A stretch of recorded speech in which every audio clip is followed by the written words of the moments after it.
देशात नरेंद्र, राज्यात देवेंद्र, मिळत नाही सिलेंडर. देशात नरेंद्र, राज्यात देवेंद्र, मिळत नाही सिलेंडर. देशात नरेंद्र, राज्यात देवेंद्र, मिळत नाही सिलेंडर. देशात नरेंद्र, राज्यात देवेंद्र, मिळत नाही सिलेंडर.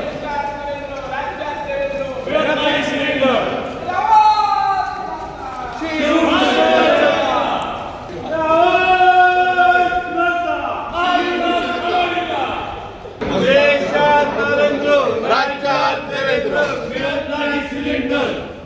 देशात नरेंद्र, राज्यात देवेंद्र, मिळत नाही सिलेंडर. देशात नरेंद्र, राज्यात देवेंद्र, मिळत नाही सिलेंडर. देशात नरेंद्र, राज्यात देवेंद्र, मिळत नाही सिलेंडर. देशात नरेंद्र, राज्यात देवेंद्र, मिळत नाही सिलेंडर. देशात नरेंद्र, राज्यात देवेंद्र, मिळत नाही सिलेंडर. देशात देवेंद्र, राज्यात नरेंद्र, मिळत नाही सिलेंडर.